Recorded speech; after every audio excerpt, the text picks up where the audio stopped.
കേരള രാഷ്ട്രീയത്തിൽ അപ്രതീക്ഷിത കൂടുമാറ്റങ്ങളുടെ കാലമാണ്. ഇടതുപക്ഷത്തോടുള്ള പോരാട്ടം പ്രഖ്യാപിച്ചുകൊണ്ട് പുറത്തുവന്ന നിലമ്പൂർ മുൻ MLA PV അൻവർ ഒടുവിൽ UDFന്റെ ഭാഗമാകുകയാണ്. കൊച്ചിയിൽ ചേർന്ന നിർണായക UDF യോഗത്തിലായിരുന്നു അൻവറിനെ അസോസിയേറ്റ് അംഗമായിട്ട് ഉൾപ്പെടുത്താൻ തീരുമാനിച്ചത്. അതോടെ അൻവർ പറഞ്ഞൊരു വാക്കുണ്ട്: പിണറായിസത്തെയും മരുമോനിസത്തെയും തകർക്കാൻ UDFനൊപ്പം നിൽക്കുമെന്ന്.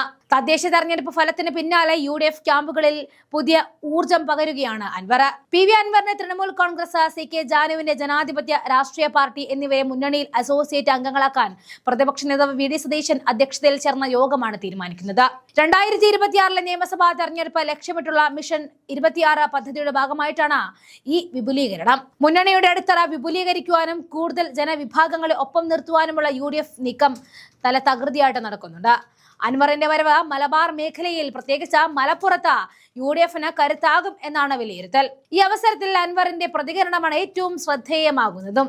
തദ്ദേശ തെരഞ്ഞെടുപ്പിൽ UDFന് അനുകൂലമായ സാഹചര്യം ഒരുക്കിയതിൽ വെള്ളാപ്പള്ളി നടേശന് വലിയ പങ്കുണ്ട് എന്നാണ് അദ്ദേഹം പറയുന്നത്. UDF നേതാക്കൾ പറഞ്ഞ പോലെ അദ്ദേഹത്തിന് പൂമാല നൽകണമെന്നാണ് അൻവർ പറഞ്ഞുകൊണ്ട് പരിഹസിക്കുന്നത്.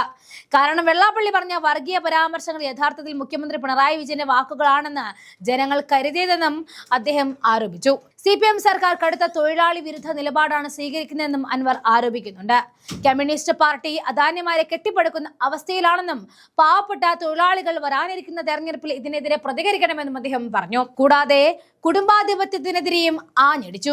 2021 മുഖ്യമന്ത്രിയുടെ മരുമകൻ പാർട്ടിയിൽ പ്രധാന സ്ഥാനങ്ങളിലേക്ക് വന്നതോടെയാണ് CPMന്റെ നാശം തുടങ്ങിയതെന്നാണ് അൻവർ ആരോപണം. കുടുംബത്തെ രക്ഷിക്കാൻ വർഗീയ പാർട്ടികളുമായിട്ട് മുഖ്യമന്ത്രി സന്ധി ചെയ്തുവെന്നും അദ്ദേഹം കൂട്ടിച്ചേർത്തു. സത്യത്തിൽ അൻവർ കരുത്ത് ആർജിക്കുമ്പോൾ പത്തി താഴെ വീഴുന്നത് റിയാസിന് തന്നെയാണ്. അതുകൊണ്ട് അൻവറിനെതിരെ നിൽക്കാൻ പോലും റിയാസ് തയ്യാറാകാതിരിക്കുന്നതായിരിക്കും അയാൾക്ക് നല്ലത്. അല്ലെങ്കിൽ അതൊരു ബലിയാടാവലായിരിക്കും. നമുക്ക് അൻവറിന്റെ പ്രതികരണങ്ങളിലേക്ക് പോകാം. വെള്ളാപ്പള്ളിയുടെ ഈ പരാമർശമൊക്കെ UDFന്റെ ഒരു പ്രചാരണം അല്ല, വെള്ളാപ്പള്ളിക്ക് സത്യത്തിൽ നല്ലൊരു പൂമാല കൊണ്ടു കൊടുക്കണം UDF ലീഡേഴ്സ്. ഈ തെരഞ്ഞെടുപ്പിനെ ഈ അവസ്ഥയിലേക്ക് എത്തിച്ചതിൻ്റെ ആ സൗകര്യം കേരളത്തിലെ പൊതുസമൂഹത്തിന് ഉണ്ടാക്കി കൊടുത്തതിൻ്റെ പ്രധാന കാരണം അദ്ദേഹം തന്നെയാണ്.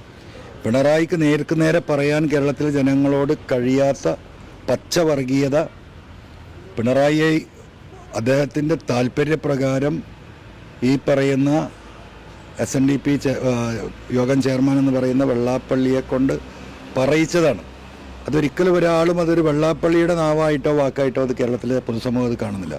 അത് പിണറായിയുടെ വാക്കായിട്ടാണ് കണ്ടത്. അതുകൊണ്ടാണ് ഇത്രയും വലിയ തിരിച്ചടി ഉണ്ടായത്. മറ്റൊരു കാര്യം, ഇപ്പോൾ താങ്കൾ ഇതിനു മുമ്പ് UDFന്റെ ഭാഗമാകുന്നുള്ള ചർച്ചകൾ വന്നപ്പോൾ ചില കോൺഗ്രസ് നേതാക്കളടക്കം അതിൽ അതൃപ്തി ഒക്കെ ഉണ്ടായിരുന്നു. പ്രത്യേകിച്ച് മലപ്പുറത്ത് ഈ ആര്യണി ഷൗക്കത്ത് അടക്കമുള്ള ആളുകളുണ്ട്. അവരുമായി ഇനി സഹകരിച്ച് പ്രവർത്തിക്കേണ്ടതാണ്. അല്ല, തൃപ്തി അതൃപ്തി ഇപ്പോൾ നമ്മളെ വീട്ടിൽ തന്നെ നമുക്ക് എന്തൊക്കെ എല്ലാം നമ്മൾ തൃപ്തരാണ് അല്ലല്ലോ. അപ്പോൾ അതൊക്കെ സ്വാഭാവികമായിട്ടൊരു സമൂഹത്തിൽ ഉണ്ടാവുന്നത്. അതിനൊക്കെ ആ രീതിയിൽ കണ്ടാൽ മതി. UDF ലീഡർഷിപ്പ് പറഞ്ഞാൽ എവിടെയും മത്സരിക്കും. അല്ലെങ്കിൽ ഒരു ക്യാമ്പയിനറായിട്ടോ ഒരു പ്രവർത്തകനായിട്ടോ UDFന്റെ കൂടെ ഉണ്ടാവും. അല്ല, പിണറായിസത്തെ താഴെ ഇറക്കുക, കേരളത്തെ രക്ഷിക്കുക. കേരളത്തിനുണ്ടായിരുന്ന ഒരു പൊതുമുഖം എന്ന് പറയുന്നത് ഒരു മതേതര മുഖമാണ്. ആ മുഖം വികൃതമാക്കിയെന്ന് മാത്രമല്ല, ഈ സമൂഹത്തെ മനുഷ്യരെ തമ്മിൽ അടുപ്പിക്കാനുള്ള പച്ചയായ നിലപാട് പിണറായി എന്ന് സ്വീകരിച്ചു തുടങ്ങിയോ അന്ന് തുടങ്ങി LDFന്റെ അടിത്തറ ഇളകാൻ. അത് UDFുകാർ മാത്രമല്ല അതിന് പ്രതികരിക്കാം. CPM സഖാക്കൾ, പച്ച സഖാക്കൾ, പാവപ്പെട്ട തൊഴിലാളികൾ, അവരൊക്കെ ഇത് കണ്ടുകൊണ്ടിരിക്കുകയാണ്.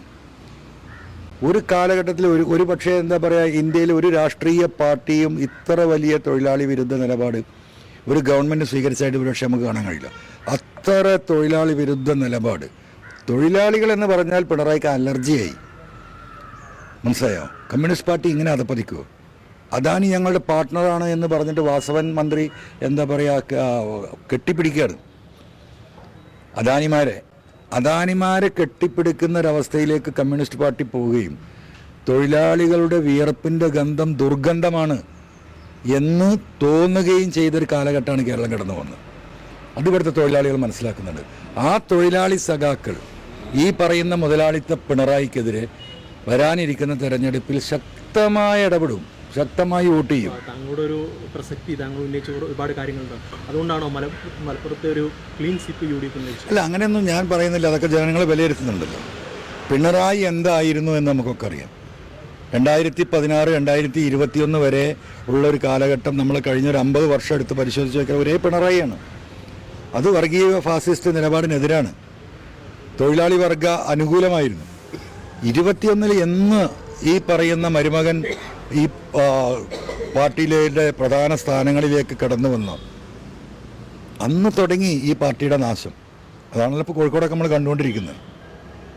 ആ കുടുംബാധിപത്യ രാഷ്ട്രീയത്തിന് കീഴൊതുങ്ങിയ പിണറായി ആ കുടുംബത്തെ രക്ഷിക്കാൻ വേണ്ടി വർഗീയ പാർട്ടികളുമായി സന്ധി ചെയ്തു. അത് കേരളത്തിലെ ജനം പച്ചയായി തിരിച്ചറിഞ്ഞു. അതിനുള്ള പ്രതികരണം തെരഞ്ഞെടുപ്പിലുണ്ടായി. ഒരു തെരഞ്ഞെടുപ്പിന് ഏറ്റവും വലിയ തെരഞ്ഞെടുപ്പ് വരാനൊക്കെ അതിന് മുമ്പോടിയാണ് UDF എത്തുന്നത്. എന്തായാലും ഈ TMCന്റെ തെരഞ്ഞെടുപ്പ് പ്രവർത്തനങ്ങളൊക്കെ എങ്ങനെയായിരിക്കും? വളരെ ഉഷാറായിട്ട് TMCയുടെ എല്ലാ പ്രവർത്തകരും നമുക്ക് കഴിയുന്ന എല്ലാ ശക്തിയും ഉപയോഗിച്ച് ഈ പിണറായിസത്തെ 26 നിയമസഭാ തെരഞ്ഞെടുപ്പിൽ അവരെ പരാജയപ്പെടുത്താനുള്ള എന്ത് നിലപാടാണോ സ്വീകരിക്കേണ്ടത് ആ നിലപാട് സ്വീകരിച്ച് മുന്നോട്ട് പോകും.